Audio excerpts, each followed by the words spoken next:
Alors, les grands titres de l'actualité de ce mardi 16 mai, Marie-Ève, rebonjour. Bonjour, Michel. Marie-Ève, hier, on a mentionné, on en a parlé un petit peu avant la météo, c'était présentation, pour ne pas dire tapis rouge, là, parce que c'était la présentation, d'ailleurs, c'est pour ça que tu as mis ton robe rouge aujourd'hui. Non. C'était la présentation de la programmation 2023-2024 des Arts de la Seine de Montmagny. Et on fait toujours ça à grand déploiement. D'ailleurs, je ne sais pas si la salle était pleine, mais en tout cas, le stationnement en avant du cégep, même au fond du stationnement de l'école, c'était plein partout. C'est sûr qu'il y a quand même des cours aussi qui se donnent à l'école, mais il y avait du monde. Absolument, c'était presque plein. Les gens étaient au rendez-vous parce qu'on sait que c'est toujours une belle soirée, la soirée de lancement de la programmation des Arts de la Seine. On nous a habitués à ça. On sait qu'il y a des artistes surprises qui vont être sur place. Et en plus, on va découvrir quelle sera la programmation. On commence déjà à se prendre des notes, savoir à telle date. Bon, je suis pas disponible parce que moi, je suis aux Arts de la Seine. Et il y a vraiment un choix extraordinaire, encore une fois, cette année. Plus de 80 spectacles. Et ça, c'est ceux qui sont annoncés présentement parce que Cynthia Lamontagne me disait il y a des spectacles qui ne sont pas écrits dans cette programmation-là, mais qui vont être annoncés prochainement. Parmi les énormes spectacles à prévoir, à la toute fin de la programmation, à la toute fin de la saison prochaine, au mois de juin, à l'Aréna de Montmagny, il y aura Flip Fabrique qui sera de retour. On les a déjà vus ici à l'Aréna de Montmagny, justement, mais là, c'est un spectacle vraiment particulier. Parce que ça fait des années que Flip Fabrique veut travailler avec Robert Lepage. On sait qu'ils ont été en résidence à la caserne d'Alousie à l'époque pour Robert Lepage pour préparer leur tout premier spectacle, le Flip Fabrique, qui est un cirque de Québec. Et là, ils ont travaillé avec lui, ils ont fait des choses au diamant aussi. Mais enfin, Robert Lepage a accepté de faire la mise en scène du prochain spectacle. On sait que M. Lepage apprécie tout particulièrement la lutte. Alors, ce sera un spectacle qui tournera autour de la lutte. Ça risque d'être vraiment amusant et surtout impressionnant parce que les acrobates, bien sûr, de Flip Fabrique nous offrent toujours des performances extraordinaires et on peut pas en dire plus. C'est ça qui est fun parce que c'est en création. Donc, au moins, et quand on travaille avec Robert Lepage, on a quelques prémices, mais c'est vraiment du work in progress. Donc, ça veut dire que sur place, ils vont essayer des choses, ils vont monter ça au fur et à mesure. Il y a comme le travail avant est un travail de recherche au niveau, comme là présentement, les interprètes de cirque travaillent avec les lutteurs pour connaître les prises, pour savoir comment ils fonctionnent. Et on nous a promis, le directeur général et fondateur de Flip Fabrique nous a promis que, comme à la lutte, tout serait arrangé. J'ai trouvé ça amusant. Et qu'est-ce que tu as retenu de ta soirée? Parce que, bon, tu as dit que ça s'est terminé quand même tard, là, 21h. Oui, pas loin de 21h. Alors, ça commençait quoi, vers 6h30? À 18h30, effectivement. Bon, 6h30 à 9h, c'est quand même assez long pour présenter une programmation.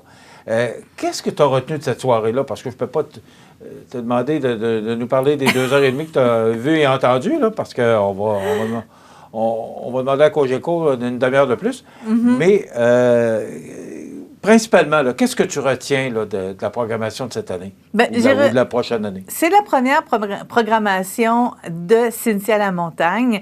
Beau travail de continuité, beau travail de toute façon et belle équipe également. Les Arts de la Seine, c'est une équipe qu'elle a montée dans les derniers mois. Il y a eu beaucoup de changements. Elle est allée chercher Mireille Soucy au marketing et aux communications. Elle est allée chercher Julien Caron pour la jeunesse, pour les projets scolaires. Et il y a également Jérémy Boulay qui, lui, est coordonnateur à la programmation et aux événements, entre autres. Donc, une équipe jeune, dynamique, qui sait où qui s'en va et on sent une belle synergie. C'est ce qu'on a vu parce que Cynthia Lamontagne a décidé hier de faire la présentation avec son équipe pour que on la connaisse, cette équipe-là. Et j'ai trouvé ça vraiment intéressant et surtout de voir la synergie entre ces quatre-là. C'est vraiment agréable. Et oui, on a eu de belles prestations. On a eu Michael Rancourt qui a fait une prestation, l'imitateur qui va être de retour, qui va nous présenter des inoubliables. Donc, il va nous chanter du Aznavour, il va nous chanter du Joe Dassin, du Jerry Boulay, du Dalida, parce qu'on sait que c'est un des premiers imitateurs à avoir été reconnu comme pour être capable de faire autant les voix de femmes que les voix d'hommes. Donc, hier, déjà, on s'est beaucoup amusé. L'humoriste Michel Desrochers, humoriste de la relève qui était là d'entrée de jeu, à quelques minutes du début du lancement aussi. On a pu voir la troupe de danse Amperman Dance nous présenter son projet Alexis, pour Alexis le trotteur. On a eu une belle prestation, ça donne le goût. Il y a des spectacles de danse vraiment intéressants qui vont se présenter encore cette année. Et on a terminé tout ça en compagnie de Francis de Grandpré, le chanteur country, que vous avez peut-être connu à la voix. Donc, il est venu nous présenter quelques pièces avec sa guitare et il y avait beaucoup d'enthousiasme dans la salle. On a eu des réactions un peu partout pendant les présentations de la programmation. Mais ça fait du bien de voir que, ça veut dire qu'on a misé dans le mille. Donc, les gens des arts de la scène, je pense qu'ils ont été rassurés à la fin de la soirée hier. Ils disaient, je pense qu'on a fait une bonne job. Puis effectivement, je pense qu'ils ont fait une bonne job.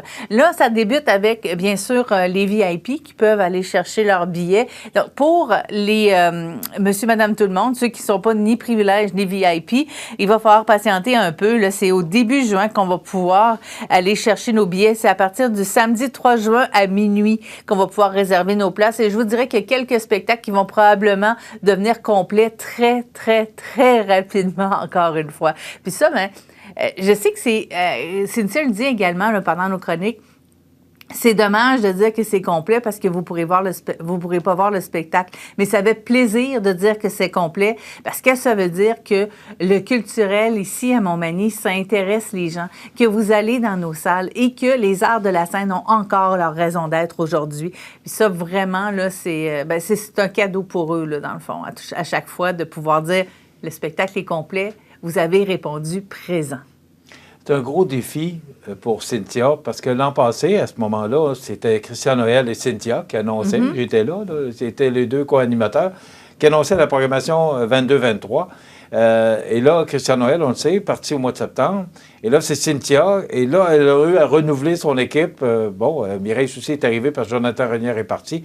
Et là, elle a fait presque le tour de l'horloge et là, elle présente sa nouvelle programmation. C'est un gros défi pour Cynthia. Oui, absolument. Puis tu as raison, elle a fait presque le tour de l'horloge. Ça fait presque 1 an qu'elle a été nommée directrice générale. D'ailleurs, ça a été souligné hier pendant la soirée.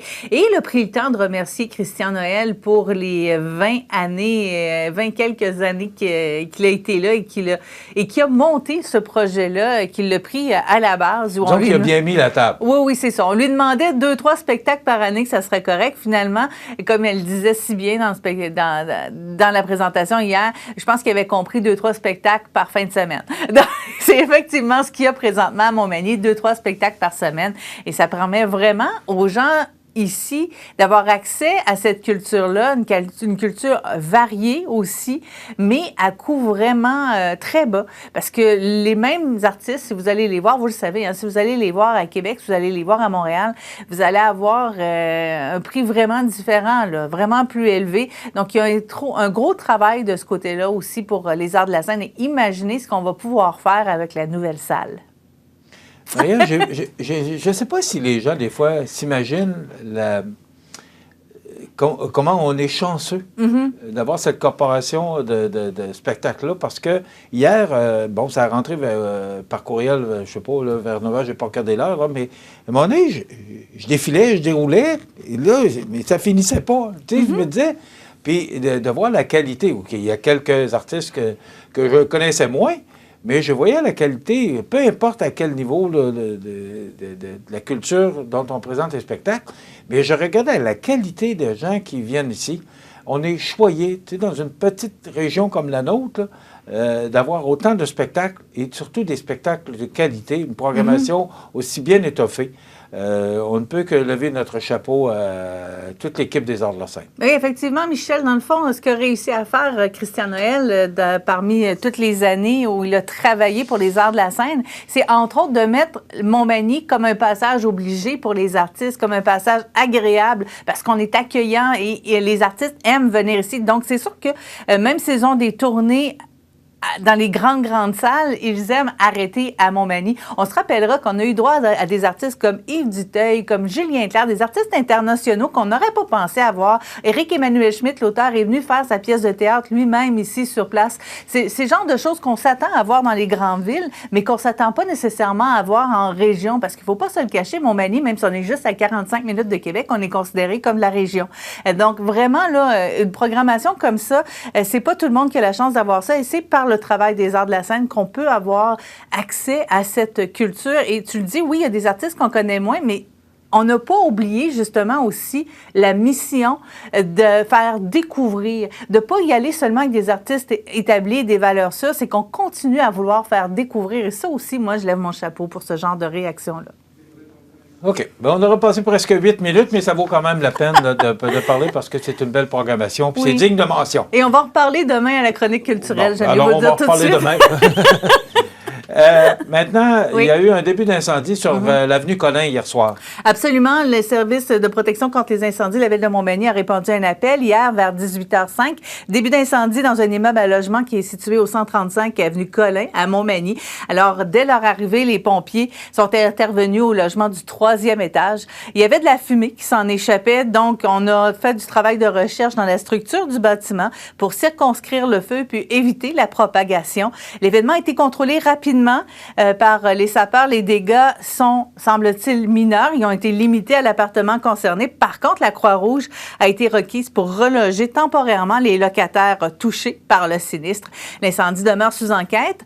On recherche les causes. Ce serait accidentel, mais on peut dire que tout est bien, qui finit bien. Mais il faut toujours mentionner que grâce à l'intervention rapide du service incendie de la Ville de Montmagny, on réussit toujours à limiter les dégâts. J'aime ça entendre que il n'y a pas beaucoup de dégâts. C'est ça qu'on veut entendre. Et surtout, pas de blessés, pas de décès. C'est ce que je comprends. Exactement. Bon. Mais Marie-Ève, c'est déjà terminé. Hein? Et toute bonne chose a une fin. Mais c'est pas grave. N'ayez crainte, on va être là demain encore. Et demain, Marie-Ève nous parlera des Arts de la Scène, c'est ce que je comprends? Oui, entrevue avec toute l'équipe des Arts de la Scène. Les 4, on est là, ils sont là. Et ils vont donner leur coup de cœur, entre autres. OK. Et on reçoit Gaël Alciret et Lola Vidal de la MRC de Montmagny qui viendront nous parler de la mission qu'ils sont allés accomplir au Costa Rica pour essayer de ramener du monde dans notre région. Alors, il y a beaucoup de ce genre d'événements qu'on fait pour essayer d'intéresser des immigrants à venir travailler chez nous. Voilà, c'est ce qu'on vous propose comme menu demain. En attendant un petit peu de pluie, 2 à 8 mm, c'est ce qu'on nous prévoit. Je vous souhaite de passer une excellente journée. Merci Marie-Ève. On se retrouve demain. Bonne journée. Vous regardez CEMA TV, le réseau de l'information sur la Côte-du-Sud.